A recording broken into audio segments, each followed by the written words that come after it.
മാങ്കൂട്ടത്തെ വീണ്ടും ചേർത്ത് പിടിക്കുകയാണോ കോൺഗ്രസ്? അതിന് കാരണം കഴിഞ്ഞ ദിവസം കെ സുധാകരൻ പറഞ്ഞിരുന്നു, രാഹുൽ മാങ്കൂട്ടത്തിലെ പാർട്ടി എന്നും ചേർത്ത് നിർത്തേണ്ടത് തന്നെയാണ്, ഈ ഒരു വിഷയം കൊണ്ട് മാത്രം രാഹുലിനെ മാറ്റി നിർത്താൻ പാടില്ല എന്ന് പറയുന്നുണ്ട്. ഇദ്ദേഹം മാത്രമല്ല, മറ്റു പല നേതാക്കന്മാരും മറ്റു പല അണികളും രാഹുലിനെ ഇന്നും ചേർത്ത് പിടിക്കുന്നത് നമ്മൾ കാണുന്നുണ്ട്. കോൺഗ്രസിന് രാഹുൽ ഇല്ലാതെ ഇനി സാധിക്കില്ല എന്നുള്ള അവസ്ഥയിലേക്കാണോ കാര്യങ്ങൾ പോകുന്നത്?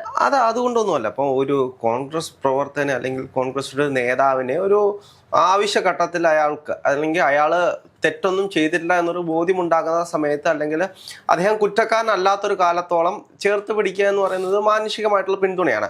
അതിനപ്പുറത്തേക്ക് ഈ വിഷയം എന്താണ് എന്ന് നമ്മൾ പരിശോധിച്ചു കഴിഞ്ഞാൽ രാഹുൽ മാങ്കൂട്ടത്തിലും ഒരു പെൺകുട്ടിയുമായിട്ടുള്ളൊരു ബന്ധം, അവർ തമ്മിലുള്ളൊരു ബന്ധം, ആ ബന്ധത്തിൽ അവർക്കിടയിലുണ്ടായിട്ടുള്ള പ്രശ്നങ്ങൾ, അവിടെ ഗർഭചിത്രം നടത്താൻ ശ്രമിച്ചു എന്നതുമായി ബന്ധപ്പെട്ടിട്ടാണ് ഇത്രയും വിഷയമുണ്ടാകുന്നത്. അതൊരു പെൺകുട്ടിയെ ഗർഭിണിയാക്കാൻ ഗർഭിണിയായ ഒരു പെൺകുട്ടിയെ ചിത്രം നടത്തിപ്പിക്കാൻ വേണ്ടി ശ്രമിക്കുന്നു. അല്ല, ഈ ഒരു കാര്യത്തില് 3 മാസം മുൻപ് വന്ന ഓഡിയോ ക്ലിപ്പ് പുറത്തു വന്നപ്പോൾ മാധ്യമങ്ങൾ വലിയ തലക്കെട്ടോടുകൂടി കൊടുത്തിരുന്നു, രാഹുൽ മാങ്കൂട്ടത്തിൽ ഗർഭചിത്രത്തിന് നിർബന്ധിച്ചു എന്ന് പറഞ്ഞുകൊണ്ട്. പക്ഷേ ഏറ്റവും ഒടുവിലായി വന്ന ഓഡിയോ ക്ലിപ്പിന് പിന്നാലെ മാധ്യമങ്ങൾ പറയുന്നത് ഗർഭിണിയാകാൻ നിർബന്ധിച്ചു എന്ന്. ഇത്തരത്തിൽ ഒരു വ്യക്തിയെ സംബന്ധിച്ച് അവർ പ്രണയത്തിലാവുന്നതും അല്ലെങ്കിൽ അവരുമായി ലൈംഗിക ബന്ധത്തിൽ ഏർപ്പെടുന്നതും അല്ലെങ്കിൽ അതിനുശേഷമുള്ള എന്ത് കാര്യമായിക്കോട്ടെ, ഇതെല്ലാം തന്നെയും ആ ഒരു വ്യക്തി, ഈ പറഞ്ഞ 2 പേര് തമ്മിലുള്ള കാര്യങ്ങളാണ്. അതിന് മാധ്യമങ്ങൾ തലയിട്ടുകൊണ്ട് ഇത്തരത്തിലൊരു വലിയ വിവാദമാക്കുന്നത് വ്യക്തമായി നമുക്ക് മനസ്സിലാക്കാൻ സാധിക്കില്ല. രാഹുലിനെ തന്നെ ടാർഗറ്റ് ചെയ്യുന്നതാണ് ഇത്. ഈ ഇലക്ഷൻ സമയത്താകുമ്പോൾ കൃത്യമായിട്ട് അജണ്ട ബേസ് ചെയ്തിട്ടാണ് പോകുന്നത്, എല്ലാവർക്കും അറിയാവുന്ന കാര്യമാണ്. അപ്പൊ കേരളത്തിലെ എല്ലാ ആളുകളോടും ചോദിച്ചു കഴിഞ്ഞാൽ ഇപ്പം ഇതിനെ വെള്ളപൂശാൻ ശ്രമിക്കുകയാണ് എന്ന് പറയുന്ന ഒരു കൂട്ടം ആളുകളുണ്ട്. അതിനപ്പുറത്തേക്ക് രാഹുൽ തെറ്റുകാരനാണെന്ന് പറയുന്ന ആളുകളുണ്ട്. രാഹുൽ തെറ്റുകാരനല്ല, അല്ലെങ്കിൽ 2 പേരും ഒരേപോലെ തെറ്റുകാരാണ് എന്ന് പറയുന്ന വിവിധമായിട്ടുള്ള ആശയപരമായിട്ടുള്ള നിലപാടുള്ള പല ആളുകളും നമ്മുടെ സമൂഹത്തിൽ ഇന്നും നിലനിൽക്കുന്നുണ്ട്. അപ്പം രാഹുലിനെ ചേർത്ത് പിടിക്കുന്ന ഒരു വശത്തുണ്ട്, രാഹുലിനെ എതിർക്കുന്ന ഒരു വശത്തുണ്ട്, 2 പേരും തെറ്റ് ചെയ്തിട്ടുണ്ട് എന്ന് വിശ്വസിക്കുന്ന ഒരു കൂട്ടം ആളുകളും മറുഭാഗത്തുണ്ട്. അപ്പം ഇത്തരത്തിലുള്ള വിഷയം നിൽക്കുമ്പോൾ ഇവിടെ ഒരു രാഷ്ട്രീയക്കാരനായതുകൊണ്ട്, രാഹുൽ മാങ്കൂട്ടം ഒരു രാഷ്ട്രീയക്കാരനായതുകൊണ്ടാണ് ഇവിടെ സോഷ്യൽ ഓഡിറ്റ് നടക്കുന്നത്. ഒരു സാധാരണപ്പെട്ട ഒരാളായിരുന്നെങ്കിൽ ഇത് വലിയ വിഷയങ്ങളോ മറ്റു കാര്യങ്ങളോ ഒന്നും ആകാതെ സാധാരണ രീതിയിൽ പോകുന്നൊരു കേസായി. ഇത് ഒരു സോഷ്യൽ ഓഡിറ്റ് നടക്കുന്ന ഒരു സമയത്താണ് രാഹുൽ മാങ്കൂട്ടം തെറ്റുകാരനാണോ അല്ലയോ എന്നുള്ള ചോദ്യങ്ങൾ വരുന്നത്. അവിടെ നിലപാടുകൾക്കാണ്, ആശയങ്ങൾക്കാണ്. ഇപ്പം കോൺഗ്രസ് പാർട്ടി എന്ത് ആശയമാണ് മുന്നോട്ട് വയ്ക്കുന്നത് എന്നൊരു ചോദ്യത്തിലാണ് അത് മറ്റുള്ളവരെല്ലാം കൊണ്ടെത്തിക്കുന്നത്. അപ്പം കോൺഗ്രസിനെ സംബന്ധിച്ച് എന്താണ്, കഴിഞ്ഞ ദിവസം തന്നെ പ്രതിപക്ഷ നേതാവ് കൃത്യമായിട്ട് പറഞ്ഞു, ഈ ഒരു വിഷയം ഉണ്ടായപ്പോൾ തന്നെ കൃത്യമായിട്ട് രാഹുൽ മാങ്കൂട്ടത്തിനെ പാർട്ടിയിൽ നിന്ന് സസ്പെൻഡ് ചെയ്യുന്ന ഒരു സാഹചര്യത്തിലേക്ക് പോകുന്നു. അങ്ങനെ പാർട്ടിയിൽ നടപടിയെടുത്ത ഒരാളെ പാർലമെന്റ് പാർട്ടിയിൽ നിന്ന് പോലും പുറത്താക്കുന്ന, അതായത് ഇന്ന് രാഹുൽ മാങ്കൂട്ടത്തിൽ പാർട്ടിയിൽ ഇല്ലാത്തൊരു വ്യക്തിയാണ്, പാർട്ടിക്ക് പുറത്ത് നിൽക്കുകയാണ്. കാരണം നമുക്കറിയാം പാർട്ടി ഇല്ലാത്ത ഒരാളല്ലെന്നല്ല, പാർട്ടിയിൽ നിന്നും സസ്പെൻഷൻ മാറ്റി നിർത്തിയിരിക്കുകയാണ്. ഒരു സർക്കാർ ജോലിക്കാരനെ സസ്പെൻഡ് ചെയ്ത് കഴിഞ്ഞാൽ അയാൾ സർക്കാർ ജോലിക്കാരൻ അല്ലാതാകുന്നില്ലല്ലോ.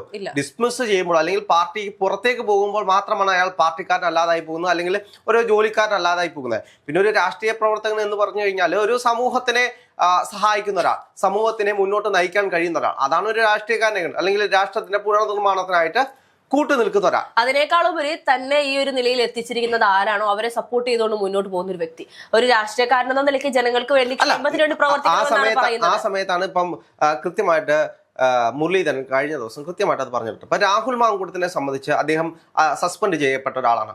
പാർട്ടി പരിപാടികളിലേക്കും പാർട്ടിയുടെ ഔദ്യോഗികമായിട്ടുള്ള പരിപാടിയിൽ നിന്നും രാഹുൽ മാറി നിൽക്കണം. പ്രവർത്തകരോടൊപ്പം വോട്ട് ചോദിച്ചു പോകുന്നതിനകത്തൊന്നും ഒരു തെറ്റുമില്ല എന്നാണ് അദ്ദേഹം പറഞ്ഞത്. അതുപോലെ തന്നെ രാഹുൽ മാങ്കൂട്ടത്തിൽ പറയുന്നുണ്ട്, തനിക്ക് നടക്കാൻ സാധിക്കുന്നിടത്തോളം അല്ലെങ്കിൽ തനിക്ക് ജീവനുള്ളിടത്തോളം പാർട്ടി പ്രവർത്തകർക്ക് വേണ്ടി വോട്ട് ചോദിക്കാൻ ഒരു മടിയുമില്ല. അദ്ദേഹം ഇനിയും ഇറങ്ങുമെന്ന് തന്നെ പറയുന്നുണ്ട്. പാർട്ടിക്ക് അകത്തും പുറത്തും ഒരുപോലെ രാഹുലിനെ മാറ്റി നിർത്താൻ ശ്രമിക്കുന്ന ഒരു കൂട്ടം ആളുകളുണ്ട് എന്നുള്ളത്. അല്ല, അത് സ്വാഭാവികമാണ്. ഇപ്പൊ കോൺഗ്രസിനെ സംബന്ധിച്ച് എല്ലാവർക്കും ഭിന്നമായിട്ടുള്ള അഭിപ്രായമുള്ള ഒരു പാർട്ടിയാണ് കോൺഗ്രസ്. പക്ഷേ നമ്മൾ നോക്കിക്കഴിഞ്ഞാൽ കൂടുതൽ നേതാക്കന്മാരും രാഹുലിനോടൊപ്പം നിൽക്കുന്ന ഒരു സാഹചര്യം നമുക്ക് കാണാൻ കഴിയും. അതൊരു പാർട്ടി പ്രവർത്തകനെ അല്ലെങ്കിൽ പാർട്ടിയുടെ ഒരു നേതാവായ ഒരാളെ അയാളൊരു വിഷമഘട്ടത്തിൽ അയാളെ സഹായിക്കുക എന്ന് പറയുന്നൊരു കാര്യമായിരിക്കും അവർ ചെയ്യുന്നത്. പക്ഷെ ഇവിടെ എപ്പോഴാണ് ഒരു തെറ്റ് സംഭവിക്കുന്നത്? ആ പെൺകുട്ടി പരാതിയുമായി പോവുകയാണ്, എന്നെ ഇയാൾ പീഡിപ്പിച്ചു അല്ലെങ്കിൽ ഗർഭചിത്രത്തിന് എന്നെ നിർബന്ധിച്ചു എന്ന് പറഞ്ഞ ഒരു കേസിലേക്ക് പോകുന്ന ഒരു സാഹചര്യത്തിൽ മാത്രമാണ് അവിടെ ഇങ്ങനെ ഒരു വിഷയം നടക്കുന്നത്. അല്ലാത്ത പക്ഷം, ആ പെൺകുട്ടി പരാതി കൊടുക്കാത്ത പക്ഷം അത്രയും രാഹുൽ മാങ്കൂട്ടം സേഫാണ്.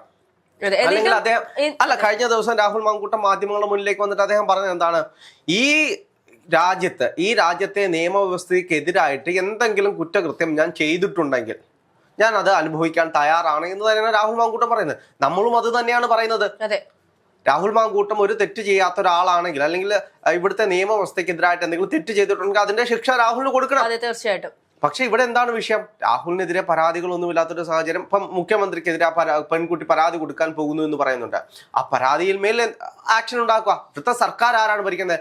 ഇടതുപക്ഷം ഭരിക്കുന്ന ഒരു സർക്കാരുള്ള സമയത്ത് രാഹുൽ മാങ്കൂട്ടത്തെ പോലെ സർക്കാരിനെ ഏറ്റവും കൂടുതൽ വിമർശിച്ച പിണറായി വിജയനെ മിസ്റ്റർ പിണറായി വിജയൻ എടുത്തു പറഞ്ഞ് ഇത്രത്തോളം പിണറായി വിജയന് ഒരു ബ്ലാക്ക് മാർക്ക് ഉണ്ടാക്കി കൊടുത്തിട്ടുള്ളൊരു നേതാവാണ് രാഹുൽ മാങ്കൂട്ടം എന്ന് പറയുന്നത്. അതുകൊണ്ടാണ് രാഹുൽ മാങ്കൂട്ടത്തെ നേതാവ് എന്ന് പോലും ജനങ്ങൾ വിളിക്കാൻ തയ്യാറായത്.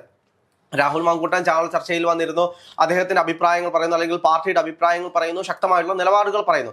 അതിനപ്പുറത്തേക്ക് രാഹുൽ മാങ്കൂട്ടം ഒരു നേതാവായിട്ടുണ്ടെങ്കിൽ അത് പിണറായി വിജയനെ എതിർത്തുകൊണ്ടും സമരം നടത്തിയതുകൊണ്ടും ആ സമരത്തിന്റെ പേരിൽ ജയിലിൽ പോയതുകൊണ്ടും ആ ജയിലിൽ പോയി വന്നതിന് ശേഷം പാലക്കാട് തിരഞ്ഞെടുപ്പിൽ മത്സരിക്കുന്ന ഒരു സാഹചര്യം ഉണ്ടായി. അതിനുശേഷം നിയമസഭയിൽ പോലും നമ്മൾ പല രാഷ്ട്രീയ നേതാക്കന്മാരെയും കണ്ടിട്ടുണ്ട്, അവർ പുറത്തിറങ്ങിയെന്ന് മിസ്റ്റർ പിണറായി വിജയനും പിണറായി വിജയനെ 10 ചീത്തയും വിളിക്കും. പക്ഷെ നിയമസഭയിലേക്ക് ചെന്ന് കഴിഞ്ഞാലോ വാലും ചൂട്ടി മടക്കി അവിടെ ഇരിക്കുന്ന ഒരു സാഹചര്യത്തിലേക്ക് പോകുന്ന പല നേതാക്കന്മാരും ഉണ്ട്.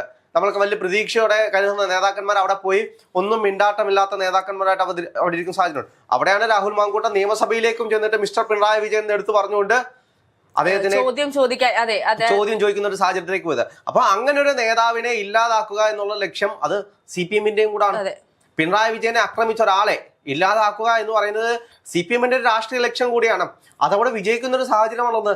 അപ്പോഴും രാഹുൽ മാങ്കൂട്ടത്തിന് സഹായവുമായിട്ട് കോൺഗ്രസിലെ ഒരു പറ്റം ആളുകളും ആ ആളുകൾ ഉള്ള സമയത്തോളം മാത്രമാണ് രാഹുലിന് ഇങ്ങനെ നിൽക്കാൻ കഴിയുന്നത്. ഇല്ലെങ്കിലോ ഒന്ന് ആലോചിച്ച് നോക്കൂ, എല്ലാവരും ഒറ്റക്കെട്ടായിട്ട് രാഹുലിനെ എതിർക്കുന്ന ഒരു സാഹചര്യമായിരുന്നെങ്കിൽ രാഹുലിന് നിലനിൽപ്പില്ലായിരുന്നു. കോൺഗ്രസിന്റെ ഒരു പറ്റം ആളുകൾ രാഹുലിനെ ചേർത്ത് പിടിക്കുന്നുണ്ട് എന്നതാണ് യാഥാർത്ഥ്യം. എന്ത് തന്നെയാണെങ്കിലും ഇനി വരും ദിവസങ്ങൾ നമുക്ക് അറിയാൻ കഴിയും പെൺകുട്ടി പരാതിയുമായിട്ട് പോകുന്നുണ്ടോ, എന്താണ് പരാതി, ആ പരാതിയിൽ മേൽ ഇവിടുത്തെ കഴമ്പ് അത് കോടതിയാണ് തീരുമാനിക്കുന്നത്. ആ പരാതിയിൽ മേൽ ഇവിടുത്തെ പിണറായി വിജയനും പിണറായി വിജയന്റെ പാർട്ടി കോടതിയും പിണറായി വിജയന്റെ പോലീസ് കോടതിയും എന്താണ് ഇവിടെ ചെയ്യാൻ പോകുന്നത് എന്ന് നമുക്ക് കാത്തിരുന്ന് കാണാം.